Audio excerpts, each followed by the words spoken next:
চারটা দায়িত্ব স্ত্রীর প্রতি আপনার আছে। কয়টা? জোরে বলেন, কয়টা? এই দায়িত্বগুলো আল্লাহ তাআলা আপনাকে দিয়েছেন, কিন্তু কোনো মানুষ আপনাকে দেয় নাই। মনে রাখবেন, ভালোবাসা দিয়ে মানুষকে কাছে টানা যায়, ভালোবাসা দিয়ে মানুষের অনেক কিছু আদায় করা যায়, ভালোবাসা দিয়ে মানুষকে বসে আনা যায়, ভালোবাসা দিয়ে মানুষের কাছ থেকে কাজ আদায় করা যায়। সবসময় শাসন দিয়ে মানুষের কাছ থেকে কাজ আদায় করা যায় না। মানুষের একটা টেন্ডেন্সি, একটা নেচার আছে, লেবু বেশি চিপলে কি হয়ে যায়? তিতা হয়ে যায়। শাসন তো তাকেই করবেন যাকে আপনি ভালোবাসতে পারেন। ভালোবাসা, মহব্বত, এটা মানুষের একটা অবিচ্ছেদ্য অংশ।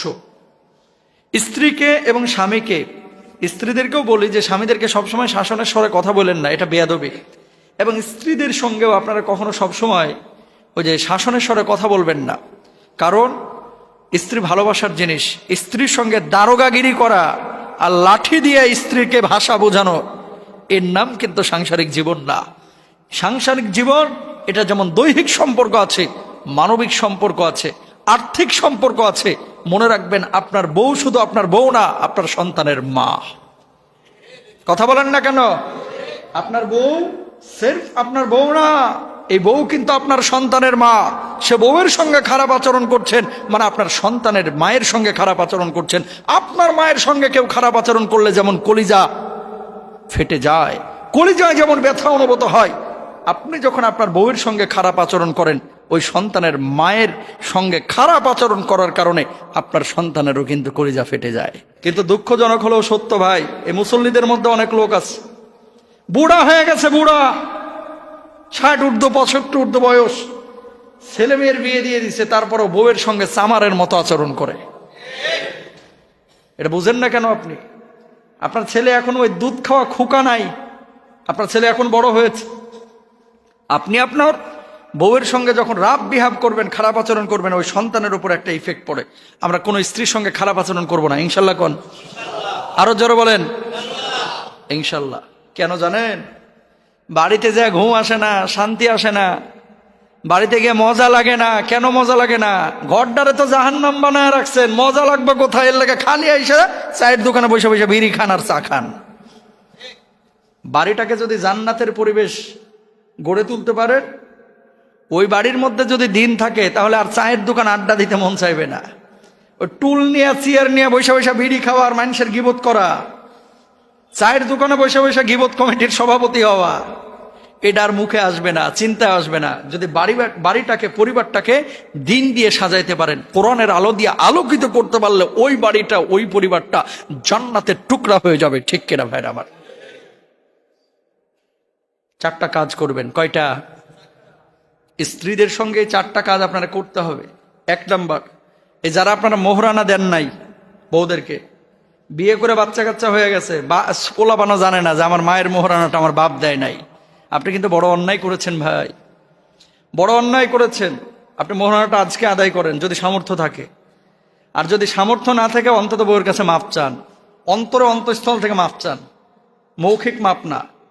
কান্নাকাটি করেন দরকার হয় যে সত্যি কি তুমি মাফ করছো? মানুষের হক নষ্ট করলে যেমন গুনাহ হয়, বউয়ের মোহরানা আদায় না করে মারা গেলে যদি বউ মাফ না করে, আল্লাহ আপনারা মাফ করবে না। নাউজুবিল্লাহ বলেন। ওয়া আতুন নিসা সাদকাতিহিন্না নিহলা। 1 নাম্বার কি করবেন? স্ত্রীদের মোহরানাগুলো বুঝাইয়া দেবেন, কৌশল অবলম্বন করবেন না, আল্লাহর সাথে গাদ্দারি বেঈমানি করবেন না। মনে রাখবেন, স্ত্রীর সাথে যে আপনার সম্ভোগ হয়, মেলামেশা হয়, একটা কথা হচ্ছে তার বিশেষ অঙ্গের মালিকানা সাবেত হয় হচ্ছে এই মোহরানার কারণে। তা আপনি মালিকানায় নেননি, কেমনে ব্যবহার করছেন তাকে, এটা আপনার জন্য তো নিষিদ্ধ ভাই। এই জন্য সূরা নিসার 4 নম্বর আয়াতে আল্লাহ বলেছেন যে মোহরানা কি করো? আদায় করো। হ্যাঁ, পারতেছেন না, ধরে রাখছিলেন ধরেন 20 বছর আগে 50,000, এখন টাকা নাই, প্রতি মাসে 3,000 দেন, 4,000 দেন, এটা তো পাওনা তার। কিন্তু আমরা মোটেও খেয়াল করি না। আল্লাহ হেদায়েত দান করুক। কিছু আল্লাহর ওলি আছে, হুজুর খাউন দিচ্ছি, পরন দিচ্ছি, ভাত দিচ্ছি, কাপড় দিচ্ছি, আবার মোহরানা কিসের? চান্দুমিয়া, খাওন, ভরণ পোষণ এগুলো তো আল্লাহ আরো আগেই ফরজ করে দিয়েছে, আর মোহরানার এটা তারও আগে ফরজ করেছে। এই দুই জিনিস, খাওন দিচ্ছি, পরন দিচ্ছির সাথে এই মোহরানাকে মিলানো যাবে না। মোহরানা হচ্ছে বিয়ের সময় যে কন্ট্রাক্টটা হয়েছিল, চুক্তি হয়েছিল। আল্লাহ সুবহানাহু ওয়া তাআলা সূরা বাকারার 234 নম্বর আয়াতের মধ্যে বলছেন, স্বামী ধনী ও সচ্ছল হলে সচ্ছলতার ভিত্তিতে স্ত্রীর ভরণ পোষণ দিতে হবে, দরিদ্র হলে দারিদ্রতার ভিত্তিতেই স্ত্রীকে ভরণ পোষণ দিতে হবে। মনে রাখবেন, আল্লাহ আপনারা পয়সা দিছে, আপনার সম্ভব 60 টাকার সাবান বউকে কিনে দেওয়া, এটাই আপনার জন্য কি জরুরি? কারণ সামর্থ্য আছে আপনার, সামর্থ্য আছে আপনার 60 টাকার সাবান কিনার, আপনি বউরে দিচ্ছেন 2 টাকার হাবিব সাবান। এটার নাম ইসলাম না, এটার নাম কি? বখিলতা, কার্পণ্যতা, ঠিক কিনা? সামর্থ্য আছে একটু ভালো খাওয়ান দেওয়া, সামর্থ্য আছে বউকে নিরাপত্তা দেওয়া, আপনি দিচ্ছেন না, আপনি বখিল। ওয়ালা তাহসাবান্নাল্লাযীনা ইয়াবখুলুনা বিমা আতাহুমুল্লাহ, আল্লাহ এটা বলে নাই কোরআনে। আল্লাহ বলছে যে নিয়ামত দিয়েছি, নিয়ামতটাকে যথাযথ ব্যবহার কর, আল্লাহর রাস্তায় দিয়ে নিজে খরচ কর, অপচয় করিস না। এটাই আল্লাহ পছন্দ করেন। সুবহানাল্লাহ কোন।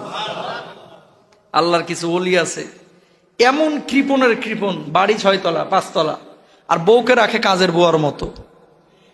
কথা বলেন না কেন? এগুলো তিতা লাগবে আজকের ওয়াজ। বাড়ি দিছে আল্লাহ, গাড়ি দিছে, সম্পদ দিছে, আর বউকে রাখে কিসের মতো? কাজের মহিলার মতো। কেন?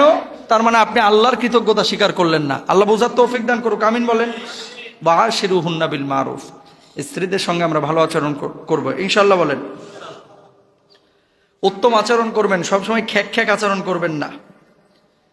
স্ত্রীদের সঙ্গে সবসময় উত্তম আচরণ করবেন, স্ত্রীদেরকে ভরণ পোষণ দিবেন। তারপরে আল্লাহ রাসূল সাল্লাল্লাহু আলাইহি ওয়াসাল্লামের মাধ্যমে আল্লাহ তাআলা জানিয়ে দিচ্ছেন, ফানকিহু মা তাবা লাকুম মিনান নিসাই মাসনা ওয়া সুলাসা ওয়া রুবা ফা ইন খিফতুম আল্লা তা'দিলু ফাওয়াহিদা। আল্লাহু আকবার। কিছু লোক আছে একটারই ভরণ পোষণ দেয় না, খালি দ্বিতীয় বিয়ে করতে চায়। আচ্ছা না নাই?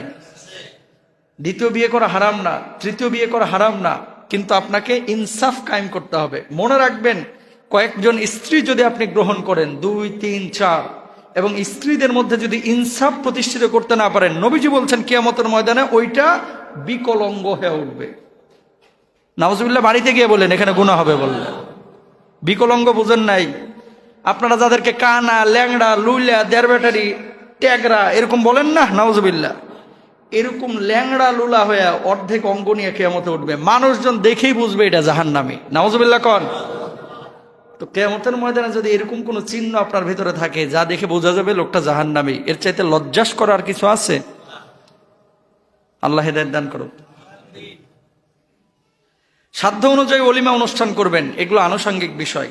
যখন বিয়ে শাদী হবে, স্ত্রীর দোষ ত্রুটি এগুলো ক্ষমা সুন্দর দৃষ্টিতে দেখবেন, হাসি খুশি আনন্দদায়ক আচরণ করবেন। দেখেন নবীজি যখন ঘরেও ঢুকতো ভাই, দারোগার মতো ঢুকতো না, মুচকি হাসি দিয়ে ঢুকতো। স্ত্রীদের দিকে তাকিয়ে মুচকে হাসি দেওয়া, সালাম দেওয়া, এগুলোও সওয়াবের কারণ। সুবহানাল্লাহ। ভরণ পোষণে মধ্যম পন্থা অবলম্বন করবেন। প্রতিবেলা গোশত দিয়ে বউকে ভাত দিতে হবে, এটা ফরজ না ভাই, কিন্তু যেটা আপনি খান সেই খাওনটা একটু মানসম্মত যাতে করে হয়, যদি সামর্থ্য থাকে। আর না পারলে যেটা আপনি আনতে পারেন সেটা আলহামদুলিল্লাহ। অনেক সময় বউ যখন বাপের বাড়ি থাকে দিন শিখার পরিবেশ পায় না, কিন্তু ঘটনাচক্রে বিয়ে হয়ে গেছে, হয় কি হয় না? দেখা যাচ্ছে শ্বশুর বাড়ি পুরা ছিল একেবারে আল্ট্রা ডিজিটাল, এমন আল্ট্রা, শ্বশুরও নামাজ পড়ে না, শাশুড়িও নামাজ পড়ে না, আর শ্যালক শালিকা যেগুলো আছে মাশাল্লাহ, ওগুলো তো মনে করেন একেবারে 5G 4G 5G, ওগুলো নামাজের ধারে কাছেও নাই। ঘটনার চক্রে বিয়ে হয়ে গেছে আপনার সাথে, কিন্তু আপনার ফ্যামিলিটা আলহামদুলিল্লাহ একেবারে দিনদার ফ্যামিলি। স্বামী হিসেবে আপনার প্রথম কাজ হচ্ছে ঘরে একটা ভালো মহিলা টিচার রাখেন।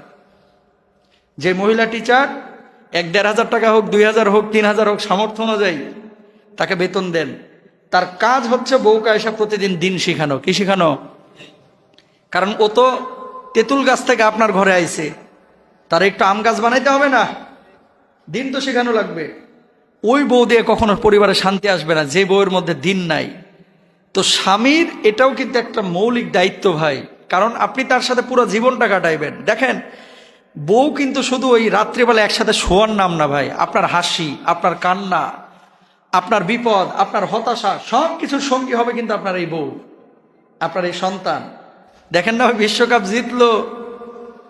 বিশ্বকাপ জিতলো আর্জেন্টিনা, তাই না? এই কাপ যখন দিছে, পত্রপত্রিকায় তো ছবিগুলো আসছে, ফেসবুকে তো আমরাও দেখছি।